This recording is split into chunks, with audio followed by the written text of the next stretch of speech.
नमस्कार, मैं हूं आपके साथ परिधि रघुवंशी और आप देख रहे हैं प्रदेश बुलेटिन, जिसमें हम आपको बताएंगे हमारे प्रदेश की तमाम बड़ी खबरें। तो चलिए रुक करते हैं आज की खबरों की ओर। इंदौर रेलवे स्टेशन देवास और उज्जैन के बीच में पटरियों के दोहरीकरण के कार्यों के चलते इंदौर से चलने वाली डॉक्टर अंबेडकर नगर रतलाम डेमो को निरस्त किया गया, तो वहीं इंदौर से बिलासपुर जाने वाली ट्रेन को डाइवर्ट किया गया। इन ट्रेनों को 15 दिसंबर से 30 दिसंबर तक पटरियों के दोहरीकरण के कार्य के चलते प्रभावित किया गया है।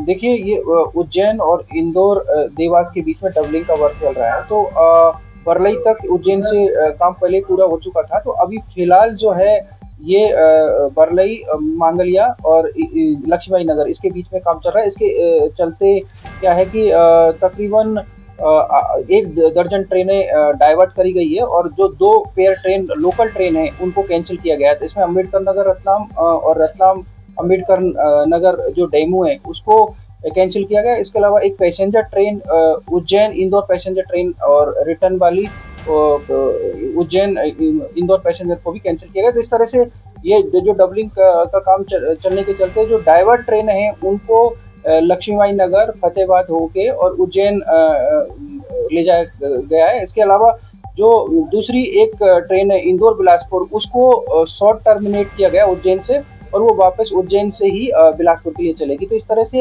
ये डबलिंग का काम बहुत तेजी से चल रहा है। इस साल के अंत तक ये पूरे होने की संभावना है और अभी इसके बाद CRS हो जाएगा। तो ये जो डबलिंग का वर्क है इससे ट्रैफिक को स्मूथ करने के लिए और एक पंक्चुअलिटी की समयबद्धता को ठीक करने के लिए और गुड्स ट्रेनें की स्पीड बढ़ाने के लिए और दूसरे जो वो है वर्क के लिए ये डबलिंग वर्क किया गया। तो इस तरह से ये डबलिंग वर्क 15 दिसंबर से और 30 दिसंबर के बीच में रहेगा।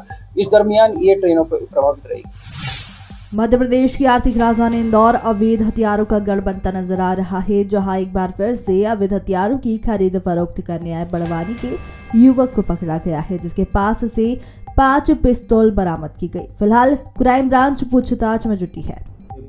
एक लगातार इंदौर पुलिस कमिश्नरेट के सभी थानों के द्वारा ये अवैध फायर आर्म के खिलाफ कार्रवाई की जा रही है। इसी तरह हमें सूचना मिली थी कि 3 इमली जो ब्रिज है उसके पास एक व्यक्ति जो मूलतः है पलसूर तो बड़वानी का रहने वाला है, वो यहाँ पर पिस्टल सप्लाई करने आया है। तत्काल इस खबर पर क्राइम ब्रांच एवं आजाद नगर की टीमों के द्वारा घेराबंदी करके एक व्यक्ति को हिरासत में लिया गया। तो उसने अपना नाम प्रकाश बताया और जो कि मूलतः बड़वानी का ही रहने वाला है और उसके द्वारा ये बताया गया कि वो यहाँ पर पिस्टल को बेचने के लिए आया हुआ था, सप्लाई करने के लिए। इसके द्वारा 1 दर्जन हथियार ऑलरेडी पहले से सप्लाई किए जा चुके हैं, ऐसा उसके द्वारा पूछताछ में एक्सेप्ट किया गया है। तो फिलहाल आर्म्स एक्ट के तहत केस रजिस्टर कर लिया गया है। 5 पिस्टलें उसके कब्जे से जब्त कर ली गई हैं।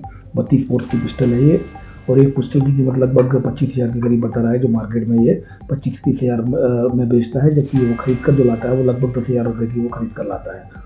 और इससे फिलहाल ये भी पूछताछ की जा रही है वो किससे लेकर आया था और यहाँ पर जो पूर्व में भी जो पिस्टलें दी गई हैं वो किन किन को दी गई है, उसको वैधानिक कार्रवाई सुनिश्चित की जाएगी। कितनी पिस्टल बरामद की गई? मैंने बताया जैसा कि 5 पिस्टलें बरामद की। इंदौर में युवती के साथ सोशल मीडिया के माध्यम से दोस्ती करने के बाद में धर्म परिवर्तन का दबाव बनाने वाले एक युवक और उसके भाई के खिलाफ पुलिस द्वारा विभिन्न धाराओं में कार्यवाही करते हुए दोनों को गिरफ्तार किया गया। फिलहाल पुलिस पूरे मामले में तमाम सबूत जुटाने में लगी है।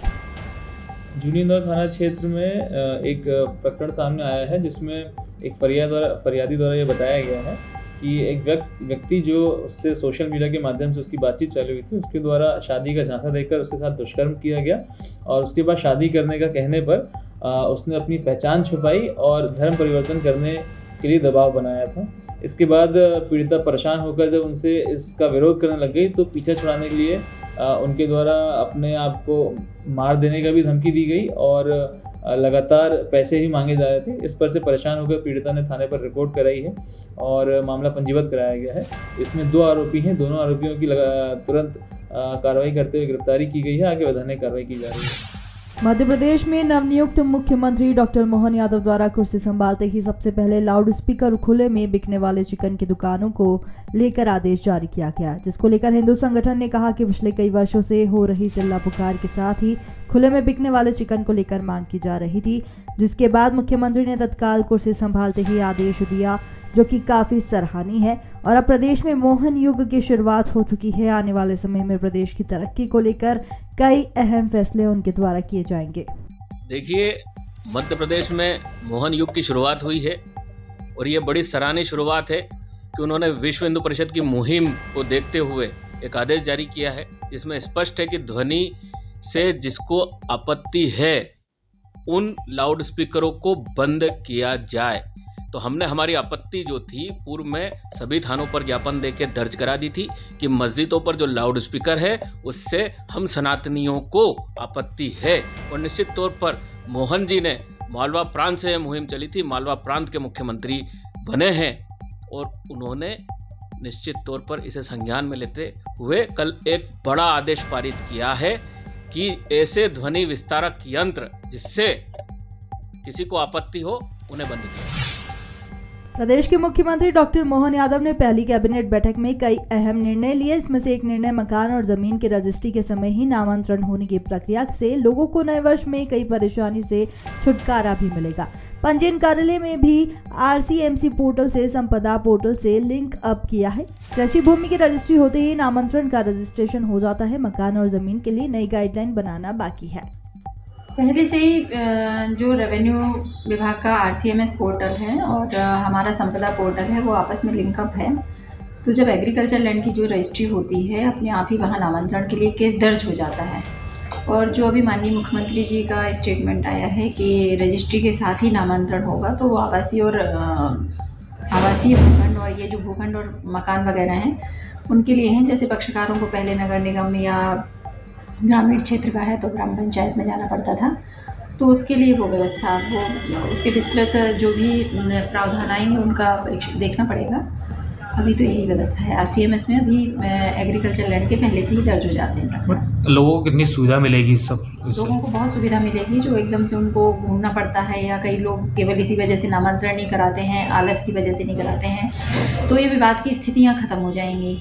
इसी वजह से कई बार एक ही प्रॉपर्टी की 2 रजिस्ट्रियाँ हो जाती हैं क्योंकि नामांतरण नहीं होते हैं, तो लोग फ़ायदा उठा लेते हैं कि अभी नाम नहीं चढ़ा तो इसमें हम कर सकते हैं। तो ये विवाद की स्थितियाँ बहुत सारा समाप्त हो जाएंगी। और आज के लिए इतना ही। ऐसी तमाम खबरों को जानने के लिए आप देखते रहिए मृदुभाषी प्रदेश।